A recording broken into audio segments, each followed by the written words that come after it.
Welcome to the Dr. Surendra's IAS Academy Ethics for UPSC podcast, episode 1.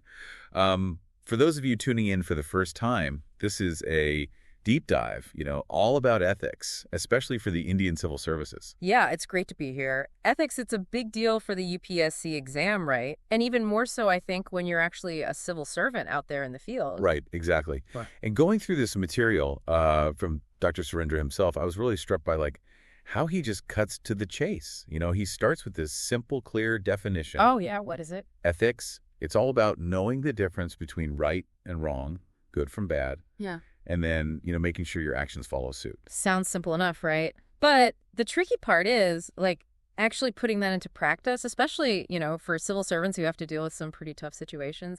It's not always so clear-cut. Sometimes it's like, what's the right thing to do when you have two right choices butting heads?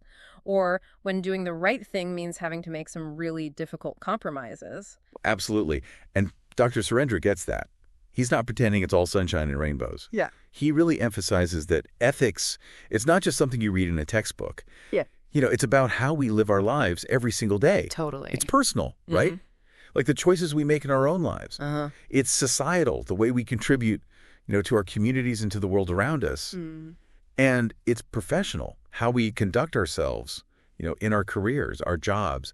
So it's about the choices we make at every level. It's all connected. It is. Yeah, and think about it. Every decision a civil servant makes, it creates this ripple effect. Their personal ethics, they're baked into those decisions, which then go on to impact, communities, policies, even how people view the government. It's a big responsibility. It is. Yeah. And he gives some pretty down-to-earth examples, of how this actually plays out. So in our personal lives, it could be something small. Like, let's say you find a wallet.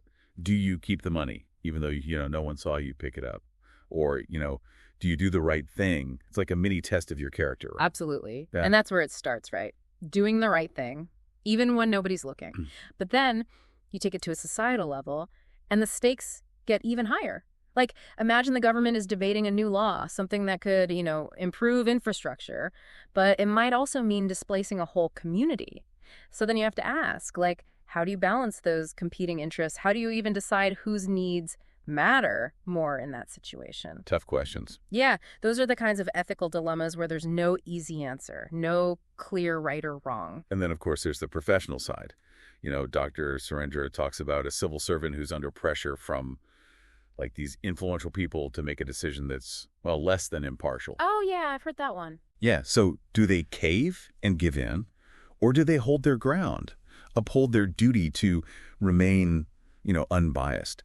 That choice, I think, really reveals a lot about their ethical compass. It does, right? It shows where their true loyalties lie. Because as a civil servant, your loyalty should be to the public good, not to personal gain, not to, doing favors for powerful people. Dr. Surendra is really clear on that. He's like, look, if you want to be in public service, if you want to be a civil servant, impartiality, honesty, those are non-negotiable. Totally. But let's dig into that a little bit. Why are those qualities so important? It sounds good on paper, but practically speaking, what difference do they actually make in how a civil servant operates, how they do their job? Well, for me, it all comes down to trust. If people believe that their civil servants are, making decisions fairly, that they're being transparent, that they're not letting their personal opinions get in the way, then they'll have faith in the system. And that trust, that's what holds everything together.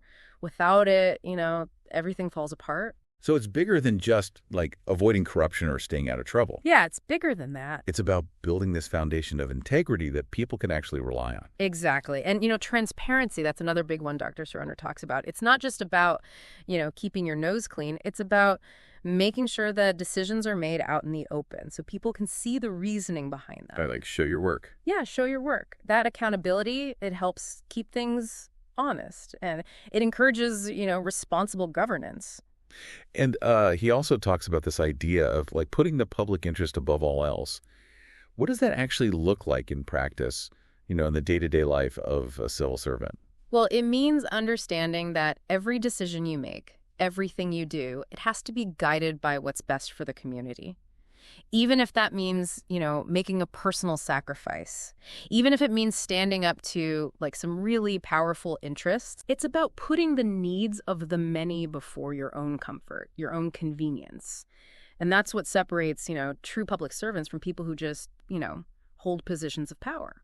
Now, Dr. Surendra is pretty straightforward when it comes to, laying out the do's and don'ts of ethical conduct in administration. He doesn't beat around the bush. I think it's pretty helpful to see it all laid out like that. Yeah. So on the ethical side, what are some of the big things he highlights?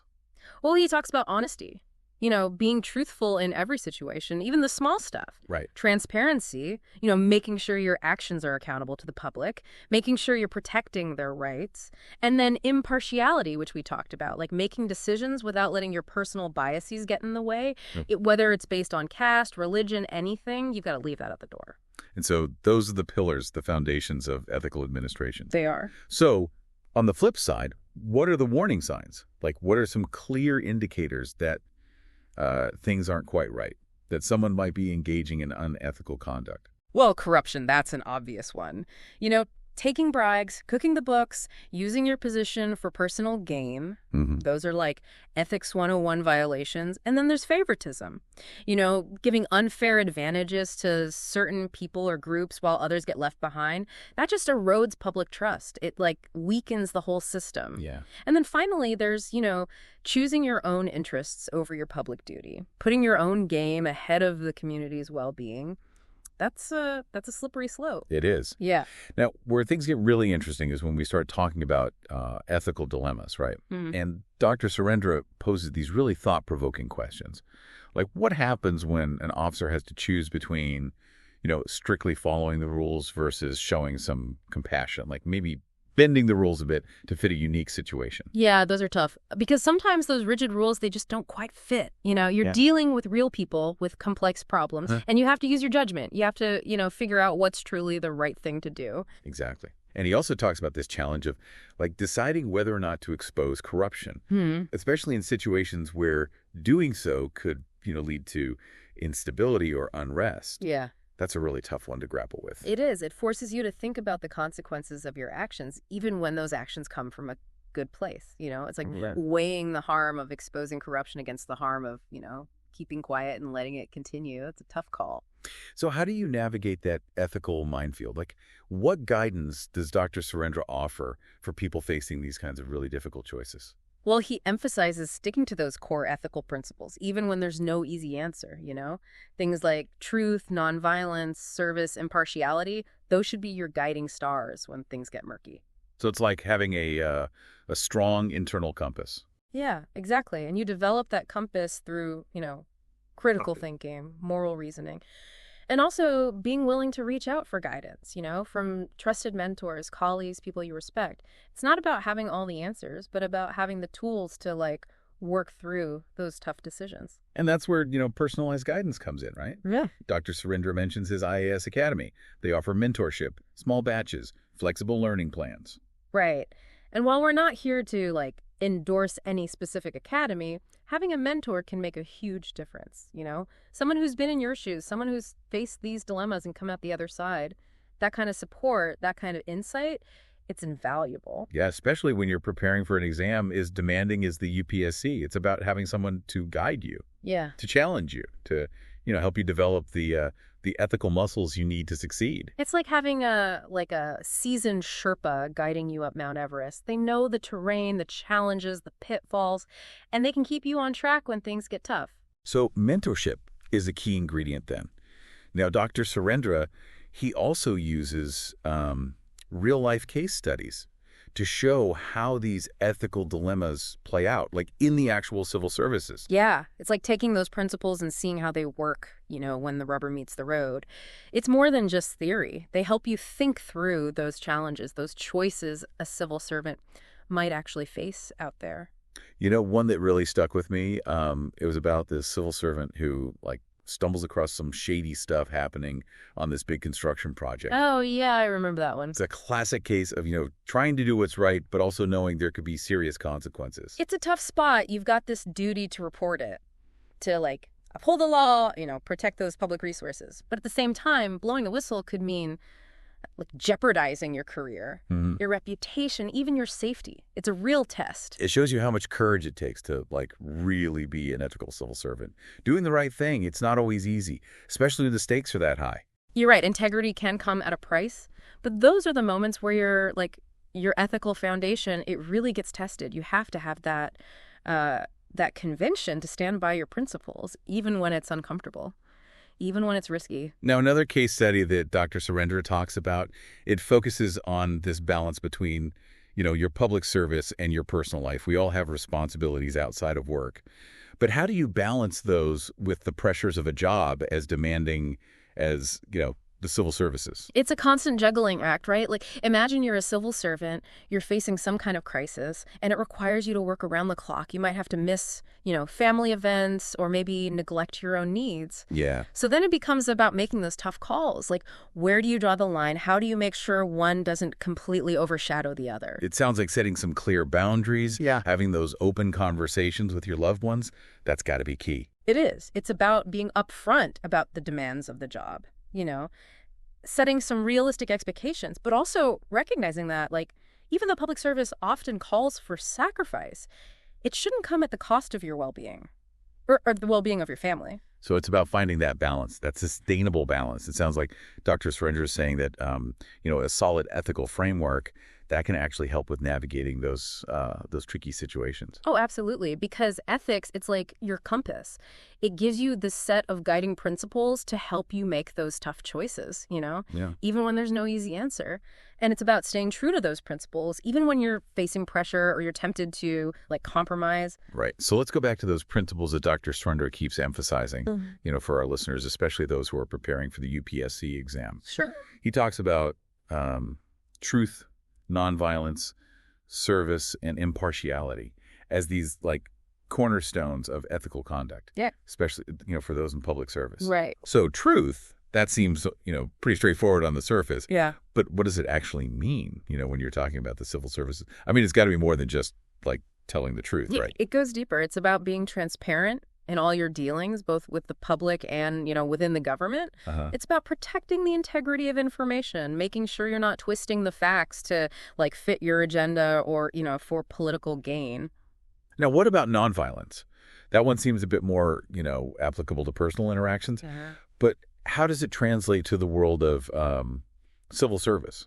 Well, it's not just about physical violence. It's a broader idea. It's about rejecting, aggression, coercion, any kind of abuse of power. It's about creating a culture of respect, dialogue, even when you have disagreements or conflicts, approaching things peacefully. Okay. Service, of course, that's the heart of being a civil servant. Yeah. But how do you truly embody that principle? What does that mean in practice? It means understanding that your main job is to serve the people.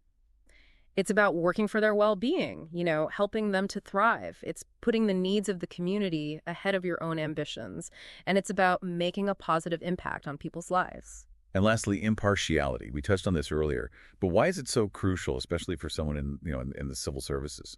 Well, impartiality, it guarantees that everyone is treated fairly. All citizens, no matter their background, their beliefs, their social status.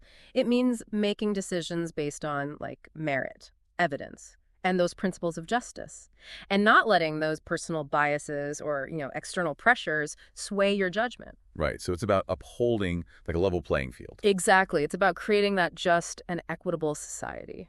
Now, Dr. Surendra really makes this point that ethics isn't just some abstract idea. It's about putting those principles into action, walking the walk. Exactly. It's not just about talking the talk. It's about living those values in your everyday decisions, and in all your interactions. So that brings us to a really important question. How can aspiring civil servants, how can they develop those ethical muscles? How can they prepare themselves for the real-world challenges that they're going to face? It starts with, looking inward, with developing a strong sense of your own values, your own principles. Okay. It's about actively engaging with those ethical dilemmas, really analyzing those case studies, learning from the experiences of others.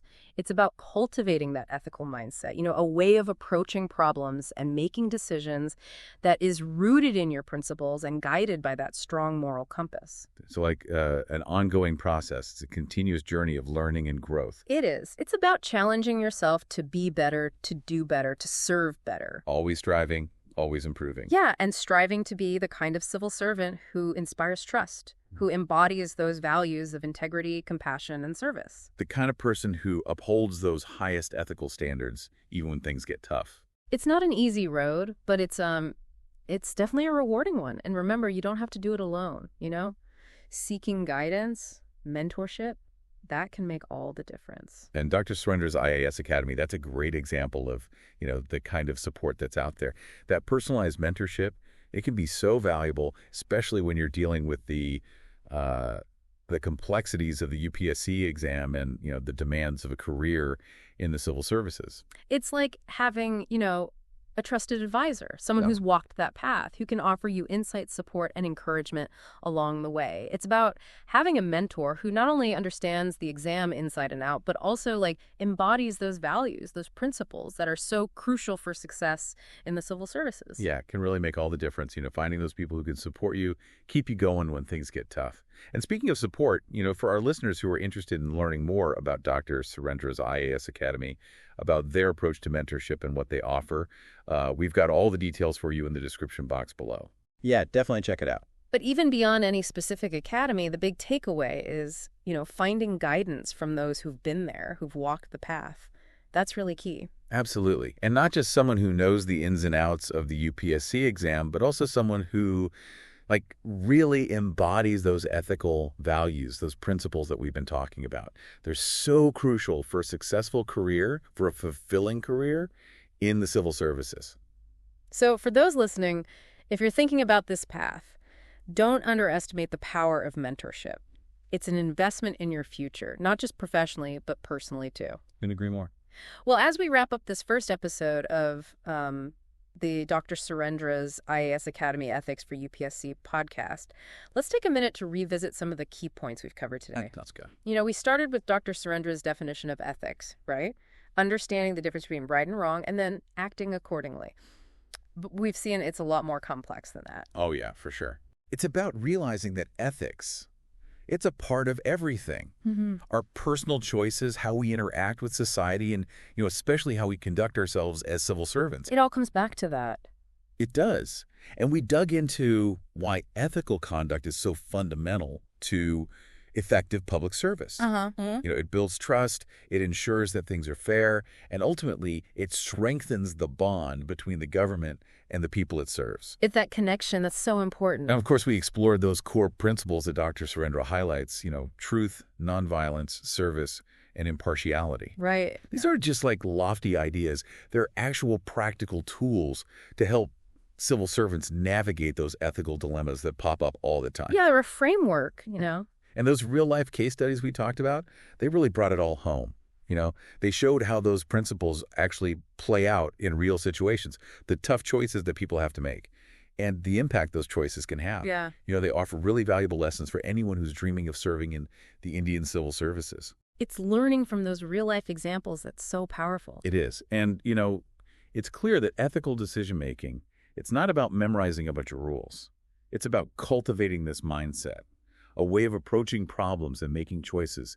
It's rooted in integrity, in compassion, and in a true commitment to the public good. That's the heart of it. And that's why Dr. Surendra's emphasis on that personalized mentorship, it's so valuable. Having that support system, that tailored guidance, can really help aspiring civil servants develop those ethical muscles, build that inner compass that's going to guide them through their whole careers. It's that individual attention that can make all the difference. And speaking of guidance, for our listeners who are feeling inspired, who want to explore the world of ethics and public service, we encourage you to learn more about Dr. Surendra's IAS Academy. Yeah, if you're ready to take that next step. Dr. Surendra, he's got over 20 years of experience. He's helped countless people prepare for the civil services, helped them achieve their dreams. He's been there, done that, and helped so many along the way. If you're looking for that personalized mentorship, if you want to benefit from his strategies, his experience, and his understanding of what it takes to succeed ethically in the civil services, well, you can find all the contact details for the Academy in the description box below. Don't miss this chance to, learn from the best and start this journey, a journey that could really shape not just your career, but also your character. That's the real reward, right? It is. And as we close this episode, we want to leave you with this thought. The journey of becoming an ethical, effective civil servant, it's an ongoing one. It's a commitment to constant learning, to challenging yourself, to always striving to do better, to be better. Keep learning, keep questioning, keep that fire burning, and, keep that commitment to serving the public good at the heart of it all. Couldn't have said it better myself. Well said. Thank you so much for joining us for this deep dive into ethics for UPSC. We hope you found it insightful, inspiring. And remember, the future of India, it rests in the hands of its ethical, dedicated civil servants. So go out there and make a difference.